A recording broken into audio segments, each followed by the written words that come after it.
This is your day. I greet you. I bring you greetings in the name of the Lord. This morning we'll be looking into the word, okay? And I tell you, arise and shine.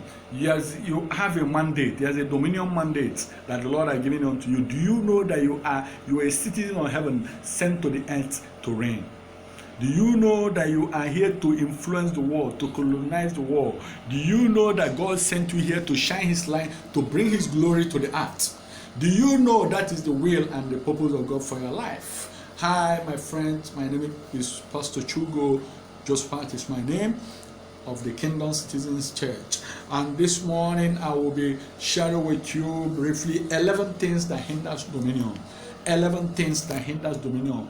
If you want to fulfill your dominion mandate, if you want to shine your light, if you want to live a glorious, fulfilled, purposeful, and fruitful life here on earth and hereafter make heaven, okay, you need to follow these 11 steps, okay, and avoid these 11 things that hinders dominion, okay. And I want you to know that you are here to shine. In the book of Genesis chapter number 1 verse 28, God blessed and empowered them and said, be fruitful, multiply, replenish the earth, subdue it, have dominion over everything on earth. God gave man dominion. What is dominion? Dominion means to be in charge, to be in the lead, to shine, okay, to be glorious, to manifest the glory of God. In that way, you will bring your glory, your life will bring glory to Him. You will recall in the first man and woman in the garden, when they were in the garden, they were, they were living in glory, they were in fellowship with God. But when they disobeyed God, they lost that glory, they became naked. They were stripped of the glory of God that was covering them. That's why the Bible says, from all have sinned and fall short of the glory of God. All have sinned and fall short of the glory of God. There's a glory that man was clothed with, but he lost it to the devil. The devil stole it. That's the kingdom life. Okay, that's the kingdom dominion. But now Christ have restored it. Now you need to know how to access it, how to claim, because He have redeemed us from where the devil have caged us before. Thank God you are in Christ. So I want to share with you 11 things, because you have your mandate. Your mandate. You say, arise, shine, for your light is come. Arise, shine, your light is come, and the glory of the Lord is risen upon you. You say, behold, darkness shall cover the earth, and gross darkness the people, but His light shall be seen in you. Okay, so to arise, shine means for your light is come, and the glory of the Lord is risen upon you. To arise means that you have been sleeping, you have been resting, you have been waiting, and it comes to say, arise, shine. Arise, shine. You have been in darkness. It's time to shine. And I'm here to announce to you, this is your time to shine. This is your season to shine. This is your hour to shine. This is your moment to shine. As all you need to do is to break forth. Arise by taking a step of faith, and you begin to shine. And you begin to fulfill your dominion mandate. You are here. God created you, put you in charge here to bring the kingdom, the culture of heaven, the ways of heaven to the earth. Okay? So you are a citizen of heaven delegated to the earth to manifest your sonship, to function like your heavenly Father, and to influence and colonize the world with the word, with the ways, the culture, and the wonders of God, to bring heaven to the earth. That's why our Lord Jesus Christ taught us, our Father in heaven, hallowed be thy name, thy kingdom come. Thy kingdom come. You're going to bring the kingdom, the dominion of God on the earth. And He is sending you as an instrument to do that. Praise God. Hallelujah. So to bring the presence and the power of God to the earth, to dominate the earth, is our mandate. Okay. Now I want to share with you 11 things that hinders your dominion. That hinder you from fulfilling that dominion mandate, from shining that your life, for living a glorious, fruitful, and fulfilled life. Okay. I call it 11 things that hinders your dominion. Number 1, lack of God's Spirit. When you are not born of God, when you lack the Spirit of God, if you lack these 11 things, it hinders your dominion and your light on shining. Okay, to shine means to, like I said earlier on, to shine means I say arise, shine. Shine is to have dominion. You see, the Bible says the light shines in darkness, and darkness comprehend it not. So when you are shining your light, you will be shining the glory of God. Hallelujah. So arise, shine, your light is come. To shine, he said, in this dark world, you need to shine. He said, let men see your good works. Let your light so shine that men shall see your good works and glorify your Father in heaven. So to shine means you are shining in darkness, and darkness cannot comprehend it. The Bible says the light shines in darkness, and darkness cannot comprehend it. Hallelujah. So I want to share with you 11 lacks, 11 things when you lack it hinders your dominion and you are shining. Hallelujah. Number one is lack of God's Spirit. When you lack the presence of God. The Bible tells us in the book of John chapter 1 verse 1 to 5. You say, I'm the vine, you are the branches. You say, abide in me and I abide in you. If you abide in me, you shall bear fruit, and your fruits shall remain. So you need to abide in the vine. That is the number one thing. You need to be born of God. You need to be born of God. You need to have the Spirit of God in you. The Christ in you need to be in you. Is the hope of glory. That's number one. When you lack God's Spirit, you are, that person is a living corpse. Is a walking corpse. Because if without anybody without life is dead. Anybody that does not have the Spirit is dead. So you need life. And God, the Bible tells us in the book of John chapter 4 verse 24, He said that God is a Spirit, and they that worship Him in what? In spirit and in truth. God is what? God is a Spirit, and they that worship Him will worship Him in spirit and in truth. Hallelujah. So you need to be, you need to be alive in the Spirit. You need to fasting, praying, and seeking the face of God. Okay, that's the number one thing. You need to be born of God. And the Bible tells us in the book of Psalms 11 verse 16, it says, in His presence there is fullness of joy. In His presence there is what? Fullness of joy. And in His right hand there are pleasures forevermore. In His presence, you need the presence of God. That's what you need. There are nothing like it. Because God is a Spirit. And they that worship Him in spirit and in truth. For you to access the blessings and provision of God, you need to be born of the Spirit. Okay? And in His presence, the Spirit, where the Spirit of God is, there is fullness of joy. And at His right hand there are pleasures forevermore. Joy everlasting. Pleasures, prosperity. Praise God. So that's number one, when you lack the Spirit of God. Number two, when you lack wisdom. The Bible tells us the fear of God is the beginning of wisdom. When you lack wisdom, what is wisdom? Wisdom is correct application of knowledge. Wisdom is what? Correct application of knowledge. When you know, the Bible, Jesus said that whoever that hears these sayings of mine and does it is like a wise man who builds his house on the rock. He said the wind comes, the rain comes and beats on it, and it stands because it's built on a solid foundation on the rock. On the rock is revelation knowledge. Okay, so you need to do what? You need to have wisdom. Wisdom. And in Proverbs chapter 4 verse 7, it says, so wisdom is the principal thing. He said, with all you are getting, get wisdom and get what? Get understanding. Wisdom is the main thing. Is the most important thing. Wisdom. And what is wisdom? Jesus is the prince, is the wisdom and the power of God. It was through Him that everything that was created was created. So that is wisdom. Wisdom is correct application of what? Correct application of knowledge. Praise God, somebody. Hallelujah. So another thing is that you need wisdom. You need wisdom to reign. You are a king. You need wisdom to reign. When you lack wisdom, you will not reign. You will not have dominion. Wisdom is the principal thing. May the Lord give you the spirit of wisdom in Jesus' name. Number 3 is lack of vision. When you lack vision, the Bible tells us in the book of Proverbs 29 verse 18, it says, where there is no vision, the people perish. But he that keeps the Lord, happy is he. Lack of vision, you need to have a vision of your life. Vision of the next 10 years. Vision of the next 20 years. I have written my vision for the next 10 years, next 20 years. I have a vision where I want to be. What I want to accomplish. Praise God. So you need to write it down. Vision. That's why the Bible tells us, where there is no vision, the people perish. And he that keeps the Lord, happy is he. Write down your vision. Plan your vision of where you want to be, irrespective of where you are. Vision is what is a picture of your glorious future. What God wants you to do in a unique way. Okay?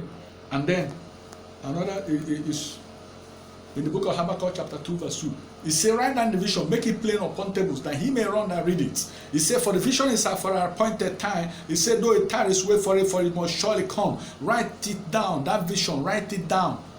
You need to write your vision. I have my vision notebook where I've written down my vision, what I want to achieve every year, 5 years from now, where I want to be. Okay, that's where people make mistake. You don't live your life carelessly. You need to plan. You need to have a vision. Okay, that is very important. Okay, and number 4 is lack of faith. When you lack faith, you will not be able to dominate. You will not be able to fulfill your dominion mandate. You will not be able to shine. You need faith. Faith is the key of it all. Faith is the foundation. Without faith, you can't please God. It tells us in the book of Hebrew chapter number 1, it said that faith is the substance of things hoped for, the evidence of things not seen. For by it the elders obtained good report. Without faith, you can't get a good report or result. And in verse 6, it said that without faith, no one can please God.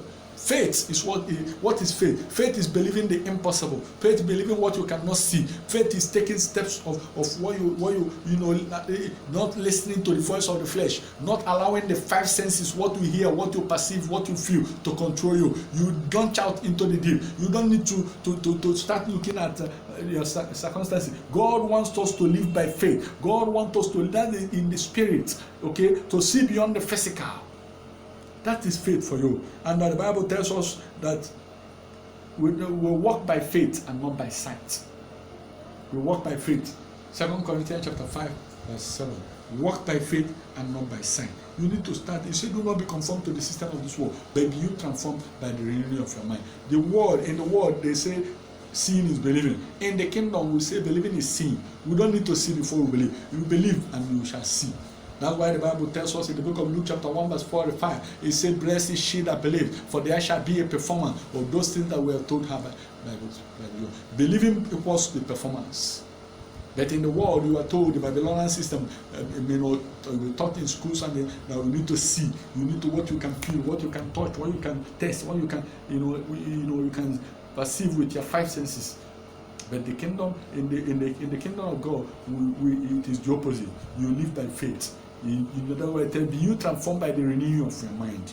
Hallelujah. Lack of faith is the number 4, and the number 5 is lack of love. Lack of love. A lot of people today are living without love. Love is the greatest part. In the book of Matthew chapter 22 verse 36, we talk about a lawyer. When a lawyer asked Jesus, Master, what is the greatest law? And Jesus told him, he said, love your neighbor as you do what? Love your neighbor as you love yourself. Love your neighbor as you love yourself. Praise the Lord. Love your neighbor as you love yourself. That is the key thing. Love your neighbor as you love yourself. He said, do not love. Number 1 is love your God. Love the Lord your God with all your heart, with all your soul, and with all your mind, or everything you got. And then number 2 is love your neighbor as you love your love. Today you see hatred. This person don't love this tribe, don't love this one. And you love everybody. Love everybody, whether irrespective of black or white. Look at what is happening in America and all over the world. Racism. The white supremacy. They think that the white think that the blacks are, they call them black monkey or black this or that. No, there's no love. There should be love among tribes. Don't discriminate against anyone. Love. Even you today now neighbors, you see neighbors don't talk. You see people don't talk. It hinders prayers. Love God. The Bible tells us if you cannot love God, people, your brother who you can see today here, how can you claim you love God? I hear a story, you see brothers in enmity fighting, parents and their children, no love, fighting and just stuff like that.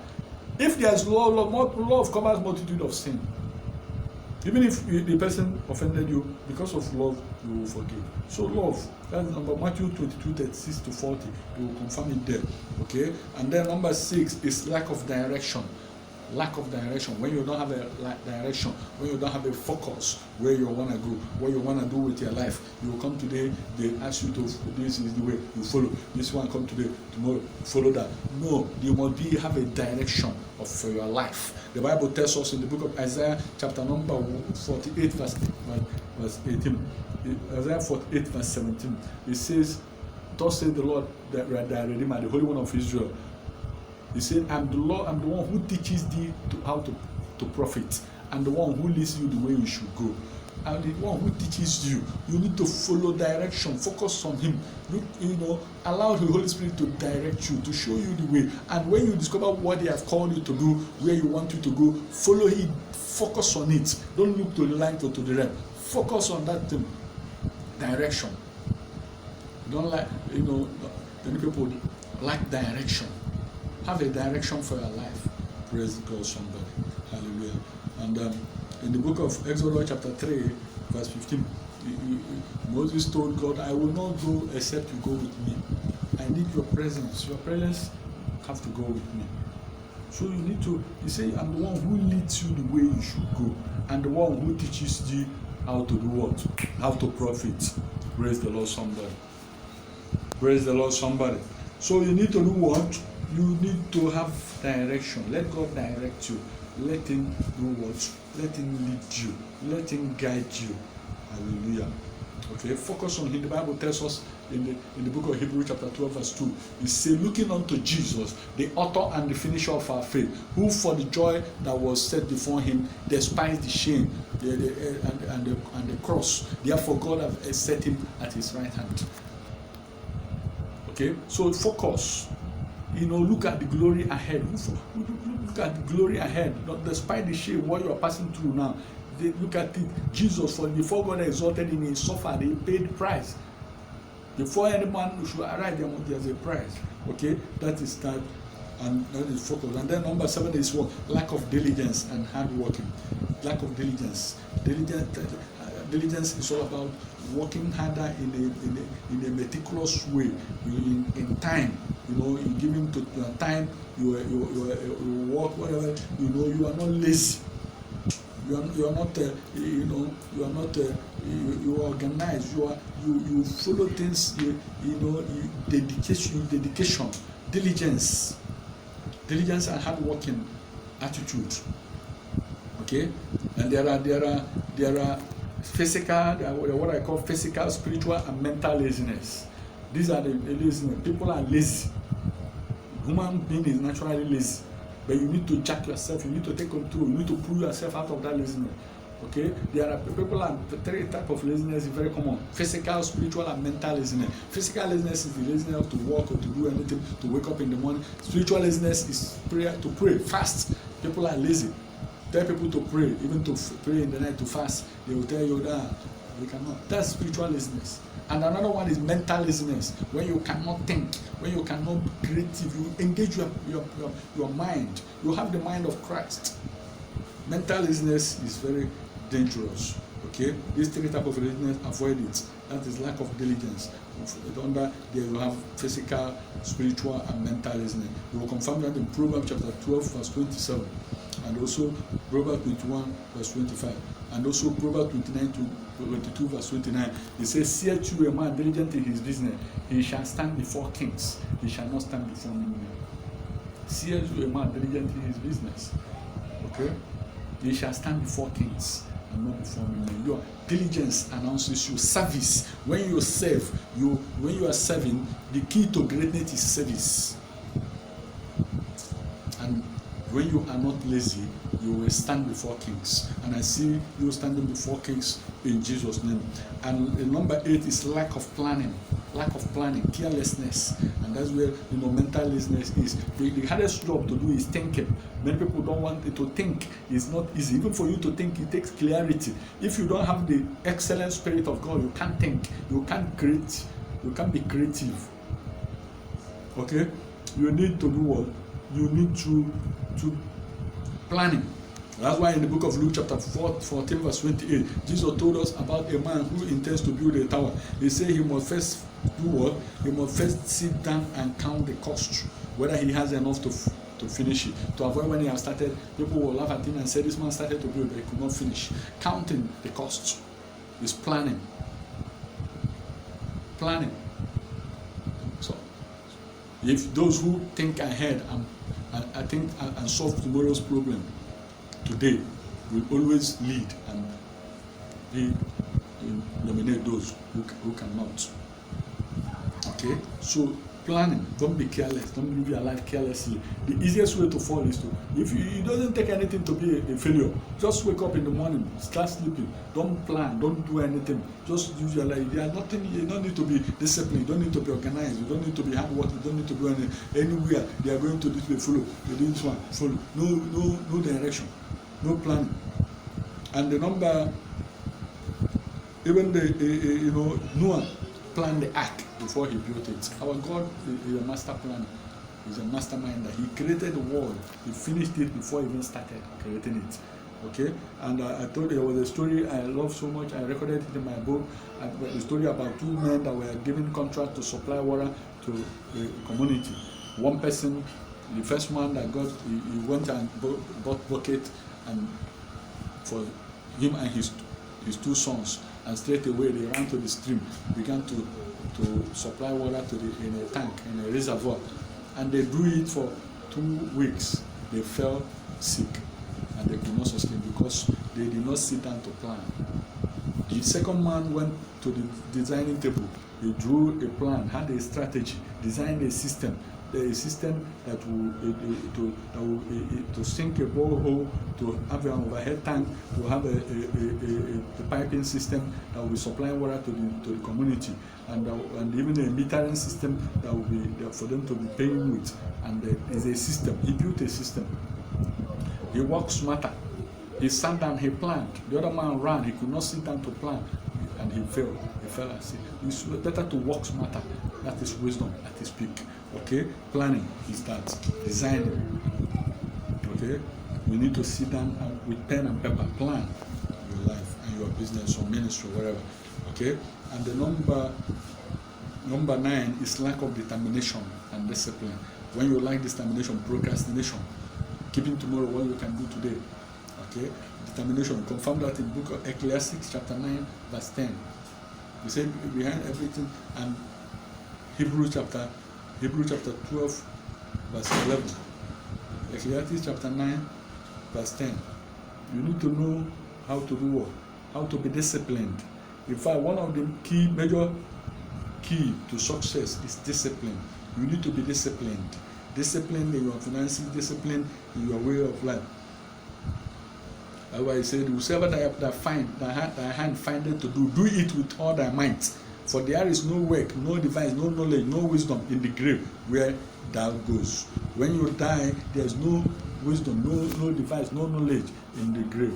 Okay? So whatever you find, discipline yourself to do it. Be determined to make a difference. Somebody said when you make desire, nothing happens. When you are determined, something happens. But when you are disciplined, everything can happen. Discipline in one way is different. Discipline to fast takes discipline. To pray takes discipline. To plan takes discipline. To walk takes discipline. To continuity. You need to discipline yourself. To save, to do whatever, it takes discipline. To control your appetite and desire and stuff like that. Praise God.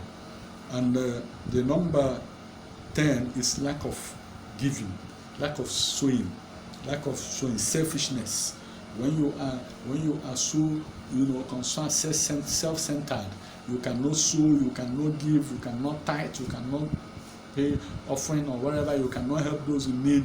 It leads to poverty. It hinders your dominion. Okay? The Bible tells us in the book of Proverbs chapter 11 verse 24, it says, there is he that scatters and yet increases. There is he that withholds more than is enough, and it tenders to poverty. That's where I discovered the key to poverty earlier in life, and I avoided it. Lack of giving, lack of sowing. Don't be so greed or so attached to money. Today a lot of people tithing, they tell you that's the only thing there people argue. Tithing, giving, helping those other people in need.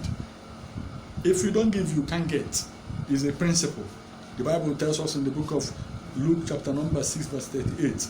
He said that give and it shall be given to you. Good measure, pressed down, shaken together, running over, shall men give into your bosom. For the same measure you meet shall be measured back to you. The same measure you meet shall be measured back to you. When you give, other people will give to you. It's a principle. I've experienced it a whole lot of time. Immediately I sow a seed or I do something, somebody somewhere will remember me and give to me. It's a principle. The Lord will activate somebody somewhere. It's wholesome. Okay, that's the principle. That's how to grow. Also, tithing. Your 10% of your income is for God. It's not for you to spend. Okay, it's a seed. It's an acknowledgement. It's an act of worship to your Father. This brings you to financial dominion. Financial prosperity don't answer to fasting and prayer. If you like, pray from here to Jerusalem. If you don't sow, it's a principle. It's like a farmer who goes to the farm praying, Father, increase this farm, multiply this farm, but he cannot sow a seed into the land. How can he expect a harvest? It doesn't work. There are principles that guide everything in life. And the last but not the least is patience. Patience. Hebrew 10:35 to 36. Be patient. Wait for it.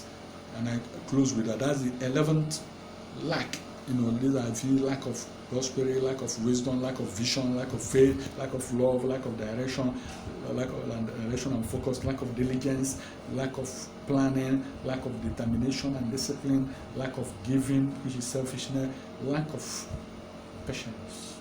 Hebrew chapter 10, verse 35 to 36, and I close with that. Hebrews 10:35 to 36. He talk about patience. He say, wait for it, for it must surely come.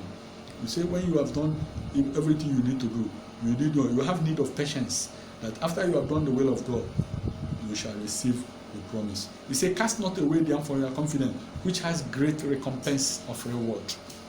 Cast not away therefore your what? Your confidence, which has great recompense of what? Reward. Therefore, do not throw away your confidence, which has a great reward. Okay? Verse 36, he say, for you have need of patience. You have need of what? You have need of patience. That after you have done the will of God, you might receive the promise. After you have done the will of God, you might receive the promise. Patience. He say, yet a little while, he that shall come will come and will not tarry. He said, as some people are accounting slackness or delay, but the Lord, because of patience, is one of the fruits of the Spirit. Patience. Another version call it long suffering. Long suffering is patience. Waiting on the Lord. The Bible tells us, they that wait upon the Lord shall renew their strength. They shall mount up wings as eagle. They shall run and not be weary. Wait on the Lord. He never comes late. He's always on time. He's always on time. In the case of Lazarus, when he came, they said, Master, had it been you came yesterday, had it been you came earlier, my brother would have not died. Or had it been he came when he died newly, he would have not, by now it's late. Who told you it's late? And Jesus said that, have I not told you that if you believe, you shall see the glory of God? And I'm here announcing to you, if you believe, you shall see the glory of God. Wait on the Lord. Don't be in a haste. They that wait upon the Lord shall renew their strength. As you wait on the Lord will renew your strength. He will take you to places. He will announce you. He will advertise you. In the mighty name of Jesus. You will see the hand of God. Wait, I say, on the Lord. Friends, that's what we can take today. 11 things that hinders your dominion. I've shared it with you. It's up to you to apply it in your life. Take one thing. What will you stop doing and what will you start doing? That's how to change. Today is a new day. Today is still early. If you make a new turn today and start doing the right thing, you will get the right result. Okay? And as you obey, I see the Lord taking you to the greater height in the mighty name of Jesus. God bless you. This is what we can take today. And finally, I want to invite you, if are you born again? Is Christ in you? Do you have a relationship with your Maker? If Jesus comes now, do you believe you can make heaven? Friends, there is nothing in this life. Heaven and earth shall pass away. His kingdom can never. His word can never pass away. Your word can never fall on the ground. The other day I was talking with someone. He was telling me that if you die, that's your end. I told him it's a lie. Spirit never dies. Man is a spirit. The spirit never dies. What dies is the flesh. Okay, after the flesh died, the flesh is like this jacket I'm putting on. If I put it on there, that's not me. I pull it off. That is, I can put it off. The body is a housing, is a housing your spirit and soul. The most important thing in you is your soul. Okay, the spirit is what you need to commune with God. It's the spirit that you received of God. Okay, so you are a three-part being. You have a spirit. Man is a spirit. He has a soul, and he lives in a body. What dies is the body. The spirit never dies. He moves to the level, and the soul is the center of emotions. The soul feels. The soul can feel. It can feel. It can remember. It have thoughts. It can remember things. That's why soul. When somebody says, hey, "When you die, you are dying. You are flesh." Is it not the flesh you used to experience pain? No, sir. You experience when you are soul. If it's in hell, you experience torment. Feelings, you can feel the heat, you can feel the pain, you can feel it, because the soul is the seat of feelings and thoughts. Okay, so if you are not giving your life to Christ, I invite you this morning to come to Him. As you know, whenever you are watching this video, okay, come to Jesus. He's on the throne. He's calling you. I've been in the world, and I am the Lord, and I can tell you the difference. There's nothing like being in the Lord. He will bless you. He will supply your needs. He will protect you, provide for you. You don't have anything to do. At the end of it, you make heaven. Let me tell you, heaven is real. Hell is real. Make no mistake. Jesus is the Lord. He's the way, the truth, and the life. Okay, so maybe you used to believe that along the line, but slide there. You can still come back to Him today. Don't keep it tomorrow. Tomorrow might be late. The worst thing that can happen to anyone is to die without Christ. And there's no repentance in the grave. In the hell or in heaven is eternity, everlasting. 1 million years is not enough. 2 million is everlasting life. And if you don't make it there, you will suffer everlasting. Don't think. You You need to see beyond your nostrils. You need to see beyond what you see. There are more to what you see. Okay, be wise. That is the beginning of wisdom. The fear of God is the beginning of wisdom. So this is what I have for you today. I invite you, find Christ Living Church and Fellowship. You can follow me on the social media. You can worship with us. You need counseling, you need prayers. I'm available. I'm at your service. If there's anything that you don't understand, call me, chat me up on Messenger or wherever, or WhatsApp, and I will reach out to you. I will counsel you by the grace of God and guide you. Okay, by the grace of God, also those who are in need, who don't have a job, we help you. We have what we call digital entrepreneurship empowerment program, where we empower people, we teach people skills that they need. Okay, we even support you, guide you, counsel you on what you need to do to make it here. Because a lot of people, I discovered one of the things that the problem with people is lack of skills, and one of the things that causes people to fall is when you don't have a skill. Lack of money can make somebody to commit sin. It can make somebody to steal. No wonder about the proverb saying, "Do not let me to be poor, that I will think of to steal." Poverty can make somebody to do what you don't want to do. That's why we don't only preach salvation. We also teach you how to create wealth, how to look in world, how to discover your gift and use it for the glory of God. Okay, that's what we do at the Kingdom Citizens Church. And I invite you. You can follow us online wherever you are today. You don't need to be with me in the church, live and direct. Online, you can watch videos like this on our YouTube channel, on social media, and you will learn one or two things. And every day we are sharing videos and articles that will bless you. Okay, every morning you can keep a date with us on the program we have every morning, 8 a.m. GMT +1. It's called Commanding Your Day. I host that program every morning. Video, 3 minutes. You will get message for the day to command your day. Okay, and every day I share an article I call Good News Today, where I send it out I publish it on Facebook, and if you're on my newsletter, you receive it as an email. Okay, you can subscribe on our website. Okay, and also watch videos like this on YouTube. Jesus is coming back. We need to get ready. It's time to cover the earth with the gospel. And I challenge you to share this message as you watch this video. Share it with people, 7 people. Okay, and as you do so, you are advertising, you are preaching the gospel. indirectly. And as the Lord blesses me, He will bless you, because you are the one who God used to reach out to somebody. So till I come your way again, I remain your friend, Pastor Chiugo. Josephat is my name. I'm of the Kingdom Citizen Church, where we raise kings and manifest the glory and power of God. God bless you. You can visit our website www.thekingdomcitizen.org. If you have prayer or testimony, I look forward to hear a testimony as you apply this principle. Send me an email. My email address is on the website, or even or direct message me on Facebook or through WhatsApp. I look forward to hear a testimony of a prayer and counseling. God bless you. Remember, Jesus has paid the price. Enjoy whatever Christ has paid for. God bless you.